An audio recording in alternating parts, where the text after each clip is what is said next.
বলতো tick the correct picture which is far to the tree, এটা। যদি বলতো নিয়ন, বাবা দরজা খুলেছিস? কল বন্ধ করে দিয়েছিস? Colour the brown which is light weight, কোনটা?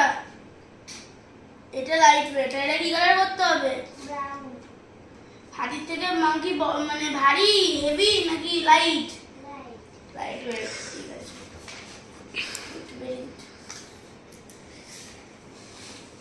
আর এখানে যদি বলতো এই জায়গাটাতে choose the smaller bag, choose the bigger vehicle, choose the shorter pencil, choose the longer brush, okay, choose heavy fruit. আচ্ছা মোড়লেস তো বলতে যদি বলতো যে এখানে লেস, এখানে মোড় আছে, এখানে কি বসতো? যদি এই গাছটাতে বেশি আম থাকতো তাহলে এখানে কি বসতো? হ্যাঁ কি থাকতো, কি বসতো? আর এখানে কি বসতো তাহলে? যদি এই পাখিটা দূরে থাকতো এখানে কি বসতো? নিয়ন না ফার? ফার। আর যদি এই পাখিটা কাছে চলে আসতো তখন কি বসতো? নিয়ন। আর যদি বলতো যে কোন প্রাণীটা which is heavy weight, তখন তাহলে ব্রাউন কোন কালারে করতে? ব্রাউন না, এটা অ্যাশ কালার হয়। অ্যাশ কালার কোন কালারে করতে? অ্যাশ না, এখানে ব্রাউন বলেছে। কিন্তু হাতে যে অ্যাশ কালার হয় না, এখানে তো ব্রাউন বলেছে, কালার পিকচার ব্রাউন। ওকে, তাহলে কোনটা ব্রাউন কালার করতে? যদি এখানে হেভি বলতো আর লাইট বললে? গুড ইভিনিং বন্ধুরা, আশা করছি সবাই ভালো আছো। ইভিনিংয়ে একদম আন্টির বাড়িতে চলে এসেছি এদের দুজনকে পড়তে দিতে। তো মাতে এই যে ঘোরাফেরা করছে, আন্টি বাড়িতে নেই।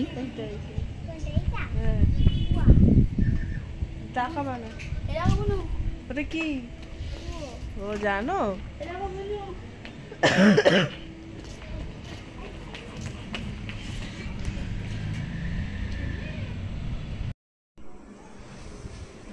দুটোকে পড়তে দিতে এসছি আমি। আন্টি তো অনেক জায়গায় টিউশন করতে যায়, তো সেখান থেকে আসবে। তো আজকে একটু লেট হয়ে গেছে, ওখানে বললো একটু দাঁড়াতে, তার জন্য দাঁড়িয়ে রয়েছি। পার্থিব সাইকেল নিয়ে এসছে আর আমার সাইকেলটা আমি মা থেকে নিয়ে আসলাম, ওই দূরে রেখে এসছি। তো আন্টি আসলে ওদেরকে ঢুকিয়ে তারপরে আমি একটুখানি যাব হচ্ছে মিষ্টির দোকানে। পার্থ আজকে সকাল সকাল বাড়ি চলে এসছে, বলল তুমি একটুখানি মিষ্টির দোকানে যাও। সকাল মানে কি বিকেল 4টের সময়ও বাড়ি ঢুকেছে। তো বললো মামনি আমি আর পারছি না গরমে, ওর জন্য আমি চলে এসেছি। তো আমাকে বলল, আমি যখন ওই আন্টির বাড়িতে ছিলাম তখনই আমায় বললো মামনি আমাকে একটু দই খাওয়াবে। বললাম আবার আমি অত দূর যাবো? বলছে যাও না, গিয়ে একটু নিয়ে আসো। 1 কিলো দিলে, অর্ডার দিলে তাহলে বাড়ি দিয়ে যাবে, যদি 500 নাও তাহলে তো বাড়ি দিয়ে যাবে না, ওর জন্য আনতে হবে। ওদেরকে দিয়ে এসে ভাত বসিয়েছি। আর এখানটায় দেখো পেঁপে সিদ্ধ আর তোমার ভাত ছিল। তো এখানটা এতগুলো ভাত রয়েছে বলে ওখানে অল্প কটা ভাত বসিয়েছি। আর এই যে এখন একটু ডিমের ঝোল রান্না করবো, ওর জন্য একটু আলু কেটে নিয়েছি। আর নিচে ডাল আছে, দুপুরবেলায় করেছিলাম। আমার তো খুব একটা শরীর ভালো ছিল না, ওই জন্য দুপুরবেলা আমি শুধু ডাল, আলু ভাজা আর পেঁপে সিদ্ধ দিয়েছিলাম। আর আমি সেইভাবে কিছু করতে পারিনি। তো এই বেলা ভাবলাম একটু ডিমের ঝোল করি। ছেলে মেয়ে পড়ে বাড়ি চলে এসছে আর আমি ওদিকে ডিমের ঝোলটা ভালো করে বসিয়ে একটুখানি ঘরে আসলাম। আর এই দেখো ছেলে এসে বলছে কি মকটেল ফকটেল কি সব পরীক্ষা নেবে? ও মক টেস্ট মানে ব্রেন টেস্ট। ওই যাই হোক, আমি তো সূক্ষ্ম মানুষ, আমি ভাই অত শত বুঝি না। আমি বলি বাংলায় ফিরে আয় ভাই, বাংলায় ফিরে আয়, বাংলায় ফিরে আসে, তারপরে একটু বলে টলে। তো যাই হোক বললো।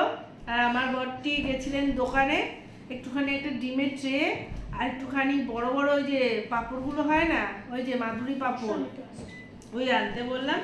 যেহেতু আমি দুপুরবেলা একটু টক ডাল রান্না করেছিলাম, তো এই বেলা একটু পাঁপড় ভাজা খাবো। আমার না পাঁপড় ভাজা খেতে খুব ভালো লাগে। আর মাতে একটা কথা বলেছে জানো? কি বলেছে? কি বলেছে বলো? জিজ্ঞেস করেছে আমাকে পিসে মশাইটা কি দই, কি দই? হ্যাঁ ওখানে দই রয়েছে। আমি বলেছি এটা মিষ্টি দই, তুই খাবি? বলছে হ্যাঁ, তাহলে রাত্রে পাবি, কিন্তু তোর জন্য তো আনেনি, তোর তো আসার কথা ছিল না। ঠিক আছে, তাও একটু তোকে দেবো। হ্যাঁ তুমি জানো সেটা তুই ছিলি, তখন তো চলে গেছিস পড়তে। এবারে তুই ফিরে আসবি সেটা তো আমি জানি না, আমি ওই জন্য আনিনি। তাও তোকে একটু দেব, আমরা খেয়ে মিথ্যা কথা। আমি তোকে একটু দেব। হ্যাঁ একদমই মিথ্যা কথা। তো এখন একটুখানি ওকে দই দেবো, একটু দই খাবে। এখন যদি দই খায় ভাতটা খেতে পারবে না, ভাতের পাতে ভাতের পাতে দেবো, কারণ এখন দই খেলে একদম ভাত খেতে পারবে না ও। আর এই দইটা কিন্তু বেশ সুন্দর, খেয়ে বলবা হ্যাঁ কতটা। দইটা খেয়ে দেখিস, তোর ঠাম্মি ওরকম দই জীবনে খায়নি, খাইবি না? তোর মাও খায়নি, তোর বাবাও খায়নি। হ্যাঁ মিষ্টি খায় না, খাবে কি করে? তোর ঠাম্মিকে বলবি কালকে ওই দইটা খাওয়াতে। তোর পিসি যখন সকালবেলা দেখবি নিয়ে যাচ্ছে। এই যে টকের ডাল রাতের বেলা একটুখানি রান্না করেছি, সেটাও একটু তোমাদেরকে দেখিয়ে দিই। এই যে ডিমের ঝোল, আর আমি একটুখানি ডিম ভাজা খেতে ভালোবাসি, ওর জন্য ডিম ভেজে আমি ঝোলের ভেতরে দিয়ে দিই। আর এই রান্নাটা আমাকে একজন দিয়েছে, ওর জন্য তোমাদেরকে একটু দেখিয়ে দিলাম।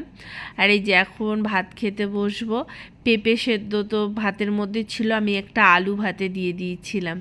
এখন ভালো করে এটা মাখিয়ে সবাইকে একটু একটু দেবো। মাতে একদম পেঁপে সেদ্ধ খেতে ভালোবাসে না, আমি ওকে জোর করি যে তুই খা মা, এগুলো খাওয়া ভালো, লিভার স্ট্রং থাকে, তখন একটু খাবে।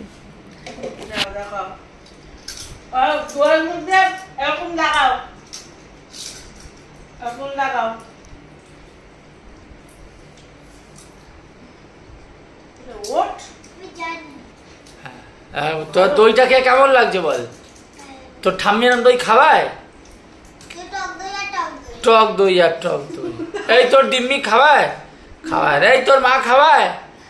দেখ তোর পিসি খাওয়ায়, দেখেছিস দইটা কি খেতে? এটা অ্যাকচুয়ালি তোর পিসে মশাই খাওয়ায়। এই দইটা জানতো না। দইটা কেমন হয়েছে? দইটা কেমন হলো? দই দিয়ে ভাতটা খেয়ে নিলি? কি সুন্দর মেখে খায় দেখো।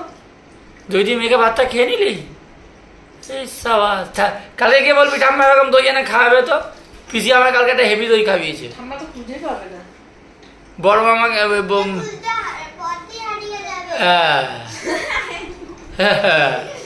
খুঁজতে খুঁজতে পথ হারিয়ে। হ্যাঁ হ্যাঁ ঠিক আছে, ভালো করে বসো, ভালো করে বসে খাও, ভালো করে বসে খাও। হ্যাঁ রাত্রে খাওয়া দাওয়া করার পর আমাদের যেমন থাকে সেইগুলো একটু দেখা সাক্ষাৎ করলাম, মানে সিরিয়ালে। তারপরে করে টোরে শুয়ে পড়েছিলাম। সকালবেলা ঘুম থেকে উঠে সমস্ত কাজবাজ করে সবাইকে খেতে দিয়েছি, সকালের টিফিন তো আমি স্নান করেছি, পুজো দিয়েছি, মানে সমস্ত কিছু আমার কমপ্লিট হয়ে গেছে। এখন ঘড়িতে দেখতেই পাচ্ছ 9:20 বাজে, এখন একটুখানি বেরোবো। আজকে হচ্ছে জামাই ষষ্ঠী, তোমরা সবাই জানো। তো গুড মর্নিং বন্ধুরা, আর শুভ জামাই ষষ্ঠী। তোমরা কারা কারা জামাই ষষ্ঠী করতে গেছো অবশ্যই বলো। হ্যাঁ আমার জামাইটা আমার সাথে যায় না, বিয়ের 2 বছর মনে হয় জামাই ষষ্ঠী পালন করতে পেরেছে, আর প্রাইভেট জব তো সেভাবে যেতেও পারে না, হয় না। কিন্তু আমারও একা একা যেতে ভালো লাগে না, জামাইকে সঙ্গে করে নিয়ে যাব এটাই তো ভালো লাগে, তাই না বলো? হয় না। তো যাই হোক, মানে বিয়ের 1ম বছর যখন দুজনে যেতাম গাড়ি করে, কি সুন্দর জামাই ষষ্ঠী করতে যেতাম। তো মিষ্টি মিষ্টি নিয়ে যেতাম, মায়ের জন্য শাড়ি টাড়িও সমস্ত কিছু কিনে টিনে নিয়ে যেতাম। তখনের মানে জামাই ষষ্ঠীটা আলাদা একটা মজা ছিল। এখন যত বয়স বাড়ছে, যত একটু ম্যাচিওর হচ্ছি, তত না মানে সমস্ত কিছু কেমন একটা পেছনে পড়ে যাচ্ছে। সেই বিয়ের সময় যেটা, সেটা এখন আর পাই না, কি করা যাবে। যাই হোক, আমরা সবাই রেডি হয়ে গেছি। আর এই একটা নতুন জামা আমি পরে নিয়েছি, এটা আমার নতুনই জামা কিনেছিলাম। তো ভাবলাম যখন যাচ্ছি বাড়ির মানে পাড়ার ওদিকে প্রায় সবাই জামাই ষষ্ঠী করতে আসবে, চেনা জানা মেয়েরা আছে, অনেক বান্ধবী আছে, বন্ধু আছে, তো তাদের সাথে দেখা হবে। যেমন রোজ যাই সেভাবে আর আজকে যাব না, আজকে একটু নতুন জামা কাপড় পরে একটু সাজুগুজু করে যাব। তো পার্থিবকেও সাজতে বললাম। আর মাতে তো দুদিন ধরে আমার বাড়িতে ছিল, যেহেতু ওর পড়া ছিল, তো মাকে বললাম আমি যখন যাবই তোমার আসার কি দরকার, তার থেকে থাক, আমি যখন যাব আমি নিয়ে যাব।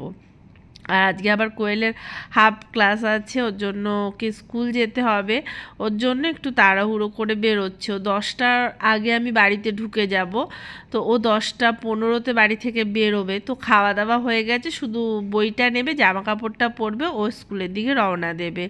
আর আজকে আমার বাড়িতে গিয়ে রান্নাবান্না কিছুই করতে হবে না, কারণ যখন মা বাড়িতে থাকে তখন আমাকে খুব একটা রান্না করতে হয় না, যখন ওরা বেরোয় তখন গিয়ে রান্নাটা করি। আর এখন আমি সেইভাবে বাপের বাড়ি যাওয়াও হয় না আমার, যদি ওদের দরকার পড়ে বা ওরা কোথাও ওই মাল টাল আনতে যাবে তখন যখন বলে আমি তখন যাই। এমনি আগে যেভাবে যেতাম না, এখন আমি আর সেভাবে যাই না, ভালো লাগে না, কারণ প্রচণ্ড গরম পড়ে গেছে, ইচ্ছেও করে না। আর দিনে দিনে কি বলো তো, আরও বাপের বাড়ি যাওয়াটা কমেও যাবে, যেহেতু পার্থিবের এখন স্কুল নেই তাই যাচ্ছে, স্কুল খুলে গেলে আর সেভাবে সম্ভব হবে না। পড়াশোনা তারপর সমস্ত কিছু তো চালু হয়ে যাবে, আর ছেলেও সেভাবে সময়ও পাবে না, স্কুল থাকলে যাওয়া আমার হয় না, বুঝলে। তো যাই হোক, আজকে একটু যাই, ঘুরে টুরে আসি। আর বিকেলবেলা একটুখানি ইচ্ছা আছে গঙ্গার ধারে গিয়ে গঙ্গার জল আনার, যদি গরম পড়েছে প্রচুর পরিমাণে তাহলে যাব না। বিকেলে তো জোয়ার আসে না, ওই 2-2:30-টের সময় জোয়ার আসে, তখন দেখি যদি যেতে পারি যাব, তাহলে তোমাদেরকে নিয়ে যাব। আর যদি না যেতে পারি তাহলে আর সম্ভব হবে না দেখানোর তোমাদেরকে। সবার সাইকেলগুলো একটু বের করে নিচ্ছি, কারণ সবাই তো যাব। কোয়েল মাতেকে নেবে, কারণ ওর একটুখানি হাওয়া কম আছে সাইকেলের। আমি বললাম তাহলে মাতেকে নিয়ে নে, আর আমি ছেলেকে নিয়ে নিচ্ছি। ছেলে বলেছিল মা আমার সাইকেলটা আমি নিয়ে যাই, আমি বললাম না, অনেকটা তো আমাদের বাড়ি থেকে অনেকটাই যেতে হয়। তো আমি বললাম না বাবু, তোমাকে সাইকেল নিতে হবে না, তুমি আমার সাথে টুনটুন করে চলো। আর এই দেখো গাছে আমার কত ফুল ফুটেছে, এই গাছটায় না বেশ ফুল ফোটে। এই ধরনের গাছ এখন এই সময় একটু হয়, বর্ষাতেও বেশ হয়, যেই শীতটা পড়ে খুব একটা দেখা যায় না, খুবই কম। বাড়িতে এসেছি অনেকক্ষণ হয়েছে, হ্যাঁ, এসে না উপরে গেলাম, উপরে গিয়ে একটু টিভি দেখছিলাম। আমার রান্না বান্না সেভাবে কিছু ছিল না, আমি আজকে হচ্ছে গেস্ট, তাই তো বলো মা, গেস্ট তাই তো। আমার মা ওপর থেকে গিয়ে খাবার দাবার নিয়ে এসছে, যেহেতু খাবার রান্না বান্না হয়ে গেছে, খিদেও পেয়েছে, কিন্তু আমার তো খুব একটা খিদে পেলেও আমি খেতে পাচ্ছি না, যেহেতু আমার গালে ফুসকুড়ি উঠেছে, কোনো খাবারই আমি ঢোকাতে পারছি না। এদিকে আমার পেটে প্রচণ্ড পরিমাণে খিদে, আমি না খেতে পাচ্ছি জল, না খেতে পাচ্ছি খাবার, আমি কোনো কিছুই খেতে পাচ্ছি না, গিলতে আমার বড্ড কষ্ট হচ্ছে। প্রায় 3 দিন তো হয়েই গেল আমি কোনো খাবার গিলে পেটে ঢোকাতে পারছি না, চাবানো তো দূরের কথা। তো যাই হোক, ওষুধও খাচ্ছি, মলমও লাগাচ্ছি, সমস্ত কিছু করছি, টাইম তো একটু লাগবেই। রোগ হলে রোগকে সারাতে গেলেও একটু সময় দিতে হবে, তাই না বলো। তো যাই হোক, ছেলে মেয়ে নিয়ে একটু বসলাম। ছেলে মেয়ে তো কাটা বাছতে পারবে না, মাতেও পারবে না, আমার ছেলেও কাটা বাছতে পারে না। কোয়েল একটু বড় হয়েছে, ওর জন্য কোয়েল বাছতে পারে, আর ওর জন্য ওকে আর বেছে দিতে হয় না। মাকেও বললাম মা তুমিও খেয়ে নাও, আমার মা তো নিচে খেতে পারে না, উপরে একটা টুল নিয়ে ওখানে বসে বসে খাচ্ছে। তো আমি বললাম তো কিছু নেও, আমার মা কিছু নেয়নি, শুধু ইলিশ মাছ নিয়েছে। আর বলল যে 1 পিস মাংস আর অল্প ঝোল দিবে, আমাকে কিন্তু আর দিবি না। আমার মা জানে যে আমি 1 পিস ওনাকে দেবই না, 2 পিসই দেবো, তো ওর জন্য বলে দিয়েছে 1 পিস দিবি। তো যাই হোক, ওদেরকে একটু কাটা বেছে দিচ্ছি, ইলিশ মাছের কাটা বাছতে গেলে না একটু প্রবলেম হয়। খেয়ে দিয়ে বিকেলে মা বললো একটু দোকানে যাবে। এই দেখো আমার মা এতে দিয়েছে, না তোমার শাশুড়ি তোমার গিফট দিয়েছে। ও নমস্কার করে নিল শাশুড়িকে, শাশুড়িকে নমস্কার করা, কারণ গিফটটা তো তারই দেওয়া, তাই না। দেখো তোমার পছন্দ হয়ে গেছে কিনা, খোলো খোলো, খুলে দেখো।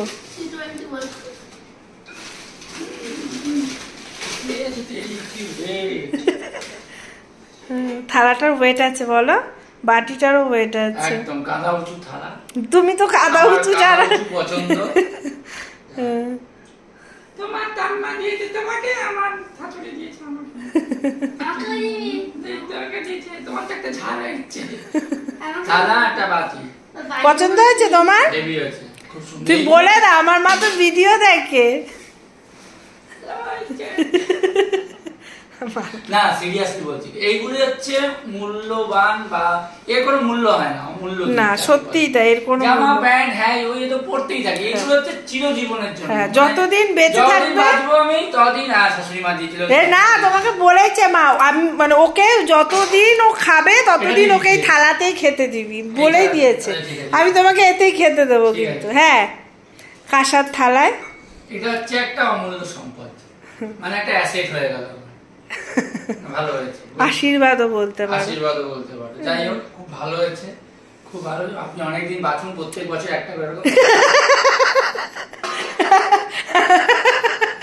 প্রত্যেক বছর একটা করে থালা, একটা করে বাটি। না না, গেলাসও দেবে বলেছে। গেলাস আর বাটি আরো আসবে, তাহলে পরের বছর 2টো গেলাস 2টো বাটি থালা তো হয়ে গেল। তাহলে পুরো ভরপুর। এবার এরকম করে যখন 6-7টা বাটি হয়ে যাবে, দেখতে ভালো লাগবে। পরে সব সাজিয়ে সাজিয়ে মহাভোজ। হ্যাঁ, দেখতেও কিন্তু ভালো লাগে, বলো গো। বাড়িতে সব সাজানো থাকবে এত অবধি। এখানে একটা বড় একটা গেলাস। গেলাস দরকার ছিল কাঁসার, যাতে জল ভিজিয়ে রাখবো রাত্রে, আর সকালবেলা উঠে বাড়ি। না, গেলাস আছে, ওই গেলাসটা আনতে হবে, আনা হয়। যাই হোক, ভালো হয়েছে, কিন্তু এখন আর কথা বলতে পারছি না, কারণ সামনে আমার প্রিয় জিনিস রয়েছে। এইটা খুব মানে আমার ফেভারিট। মা তার জামাইয়ের জন্য মা পাঠিয়েছে। যাই হোক, আমি খেয়ে নিই, পরে কথা বলছি। আমার মা তার জামাইকে এইটা গিফট করেছে। তার জামাইও আমাকে কিছু দিয়ে দিয়েছে, বলেছে তুমি এটা মাকে দিয়ে দিও, দিয়ে বলো যা পছন্দ হয় কিনে নিতে। তো আমার মা কিছুতেই নেয়নি। আমি এসে সেটা পার্থকে বলেছি, আমি বললাম তুমি রোববার গিয়ে জোর করে দিয়ে আসবে, আমার হাত থেকে নেবে না, কিন্তু জামাইয়ের হাত থেকে নেবে। এরকম অনেকবার হয়েছে। মানে আমি ধরো গেছি খেতে জামাই ষষ্ঠী, কিন্তু আমার বর যখন যেতে পারিনি, কোনো কিছু দিলে আমি মানি তো না। এমনিও আমার মা এখনও যে আমি কিছু দিই না, নিতে চায় না, নেয়ও না। যখন একটু বকাবকি করি নেয়, কিন্তু খুবই কম নেয়, নিতে চায় না আমার থেকে, আর জামাইয়ের থেকেও নিতে চায় না। কিন্তু আমি বলেছি রোববারে গিয়ে তুমি জোর করে দিয়ে আসবে, কারণ এটা হচ্ছে কি বলো তো, জামাইয়ের প্রতি মানে জামাইয়ের মানে যে ভালোবাসাটা, সেটা শাশুড়িকে দেওয়া, আর শাশুড়ির ভালোবাসা আমার পতিদেবকে খেতে দিয়েছি। আমার মা বলেছে বাড়িতে গিয়ে এই থালাতে ভাত দিবি, খেতে দিবি সাজিয়ে গুছিয়ে। তো আমি একটুখানি সাজিয়ে গুছিয়ে, হ্যাঁ আমার বর একটু কমই খায় সত্যি কথা, কিন্তু থালাটা ওর বড় দরকার, বলো গো। থালা খাবে না, একটু মানে ভাত ছড়িয়ে টড়িয়ে খেতে পারবে, ওর জন্য একটু থালা বড়ই দরকার। আর মা একটু থালাটা বড়ই দিয়েছে ওকে। বিয়ের সময় একটা দিয়েছিল, কিন্তু যেহেতু আমার চুরি হয়ে গেছে সমস্ত বাসন, ওর জন্য ওকে আমি আর কাঁসার থালায় দিতে পারি না। কেমন লাগছে কাঁসার থালায় খেয়ে? জমিদার জমিদার মনে হচ্ছে নিজেকে, জমিদার। কেমন হয়েছে ইলিশ মাছটা? আজকের ইলিশটা কেমন? সেদিন দাদা এনেছিল, মা বললো সেদিনকে দাদা এনেছিল একটুখানি মানে একটু ইয়ে ছিল, আর আজকে মানে ওদিনকে ফ্রেশ ছিল না। আজকের ইলিশটা হচ্ছে ফ্রেশ। নাও নাও, ওখান থেকে নাও, তেল নিয়ে নাও। তুমি এটা ওইটা ফেলো ফেলো ফেলো। হ্যাঁ হ্যাঁ, সত্যি সত্যি বাবাকে মনে হচ্ছে কি শাশুড়ি মা ভিডিও কলে আছে ক্যামেরাতে, আর জামাই ষষ্ঠী দিচ্ছে, দেখাচ্ছে দেখিয়ে দেখিয়ে, মানে জামা অনেক দূরে থাকে তো। হ্যাঁ, মাকে ভিডিও কলে নিয়ে নি। হ্যাঁ, ভিডিও কলে দেখাবো, এই দেখো তোমার জামাই খেতে বসেছে সব নিয়ে সাথে, হেবি খুশি হয়ে যাবে। এই তো ফোন করে চলে মাত্র, ওরাও খেতে বসেছে। কেমন খাচ্ছি? কেমন খাচ্ছ? যে ইলিশ মাছ আর মাংস দুটো ফেভারিট খাবার। হ্যাঁ, অনেকদিন পর খাচ্ছ একসাথে। কেন? সেদিনকেও তো ইলিশ মাছ, ওটা ইলিশ মাছের ঝোল ছিল, ওই যে দাদার বাড়িতে পাঠাতে যেটা। হ্যাঁ, ইলিশ মাছের তেল আলাদা, ঝোল আলাদা। তেল দিয়ে, হ্যাঁ হ্যাঁ হ্যাঁ, গরম ভাতের সাথে হেভি লাগে, মোর আর কিছু লাগে না। কিন্তু তুমি সারা ভাত এই দিয়ে গিয়ে নিতে পারি। না, তুমি একটু মাটন খাও, তুমি তো মাটন খেতে ভালোবাসো। তুই কি ও কি দিয়ে খাবে একটু মাখিয়ে দাও তো সোনা, আমি পেরেছি। মাখিয়ে দাও সোনা। মাছের ডিম আছে, খাও। ও মাছটা একটু বেঁচে দিতে হবে ওকে। সে দিচ্ছি, তুমি ডিম খাও।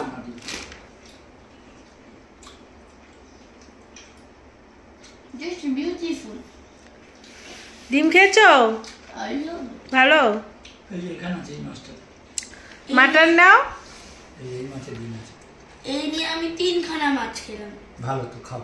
তুমি মাছ খাও, মটনটা খেও না, মাছ দিয়ে তাহলে খাও, মটনের ঝোল না। আমার জানো এবেলা মা, মটন খেও না। দুপুরবেলা ওরকম ভাবে খাবেই যেত, আমার সারা দুপুরটা এরকম ঢাকুর উঠেছে মাংসে। ও আমটা কেটে দিতেও ভুলে গেছিলাম, তো ওর এবার খিদে পেয়েছে, বললাম কি গো তুমি আগে খেতে বসো, আমি গিয়ে আমটা কেটে আনি। লিচুটা পাওয়া যায়নি, ওর জন্য লিচুটা কেনা হয়নি, আম কেটে এনেছি।